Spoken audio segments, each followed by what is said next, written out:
All right, welcome back. If you're joining me for this explainer, I'm guessing you just got your hands on a brand new heavy-duty wet and dry vacuum cleaner.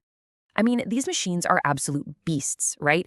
They can tackle massive cleanups that would literally destroy a regular household vacuum in seconds. But here's the absolutely critical thing you've got to know right out of the gate.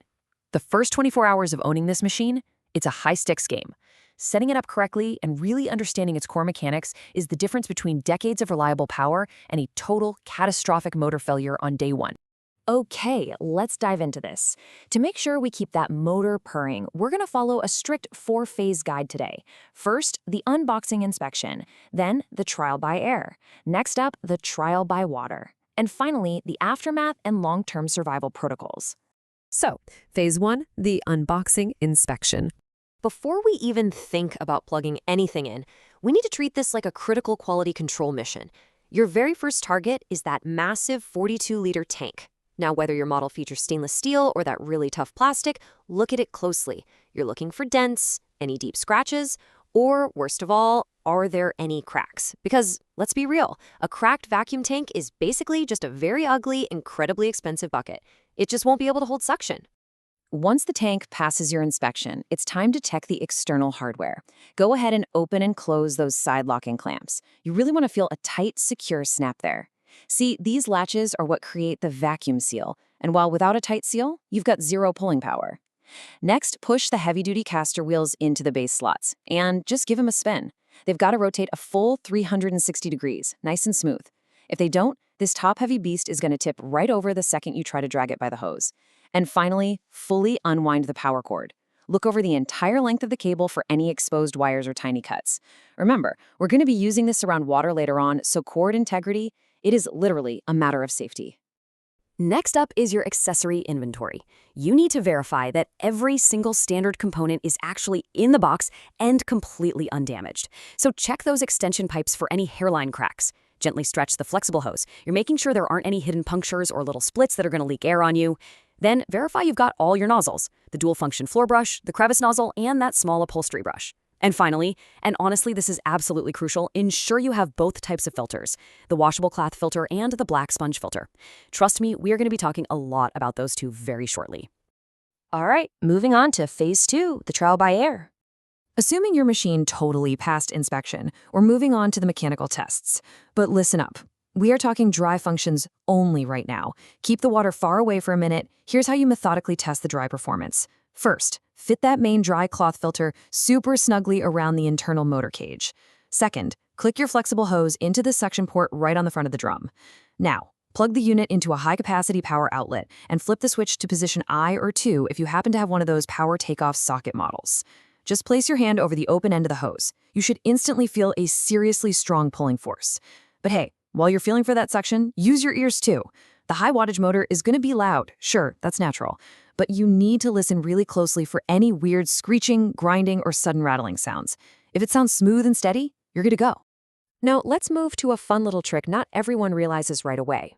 Your wet and dry vac actually doubles as a super powerful blower.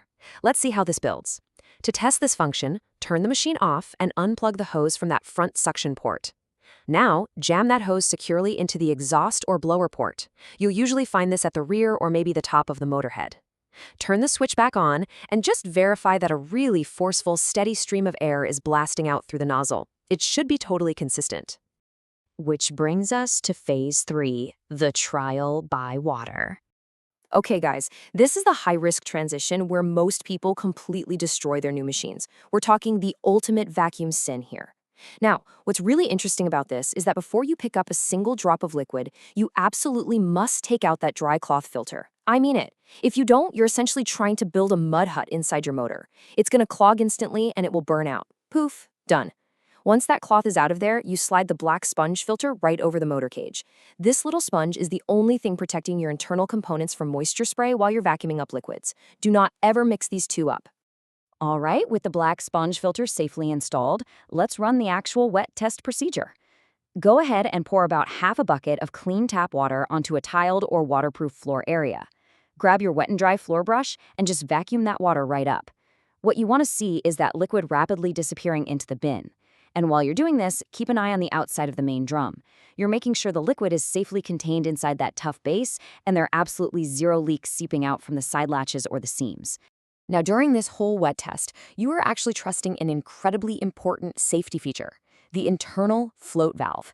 This is basically an internal mechanism that naturally floats up as the tank fills with water. When the water level gets too high, this valve rises all the way to the top and literally, physically blocks the suction port. Why? To protect the motor from sucking in a bunch of water. So how are you going to know when it actually activates? Well, you won't necessarily see it, but you are definitely going to hear it. The pitch of the motor will suddenly change to this very distinct, high-pitched whine. The second you hear that whine, shut the machine off immediately and go empty the drum. So, you've successfully vacuumed up water. Awesome. But let's pose a little scenario here. Let's say you just sucked up a massive water spill, and right next to it is a huge pile of fine drywall dust, or maybe some soot. What do you think happens if you just swap your nozzle and start vacuuming up that dry dust immediately after the water spill? Let's find out in Phase 4, the aftermath and long-term survival. Here's the answer to that scenario. If you just vacuumed water and immediately try to suck up wall dry dust, that dry powder hits the damp hose and the residual water still sitting inside the drum, and bam, it instantly turns into a thick, sludgy mud that coats the entire inside of your machine, ruins your filters, and dramatically shortens the lifespan of your brand new motor. Which brings us to the magic number to prevent all that. 24. Proper filter care is what prevents motor burnout. When you clean your dry cloth filter, you want to tap it gently to get the dust off, and yeah, you can rinse it under cold tap water, just no soap and definitely no harsh brushes. But here is the golden rule. You must let it air dry completely for 24 hours before putting it back in. Reinstalling a damp cloth filter is a guaranteed way to mud it up and clog the machine the very next time you use it. Just wait the 24 hours. And hey, your aftermouth procedures don't just stop at the cloth filter. For that wet sponge filter, you're going to want to squeeze it really gently under some running water to wash out all the grime. But be super careful here. Squeeze the excess water out without twisting or wringing the foam. If you wring it out, you'll tear the sponge right down the middle. Just let it dry before storing it away so it doesn't get all moldy. As for the main drum, empty it immediately after you finish wet vacuuming. Give the inside a good rinse and then wipe the whole thing down completely with a dry microfiber cloth.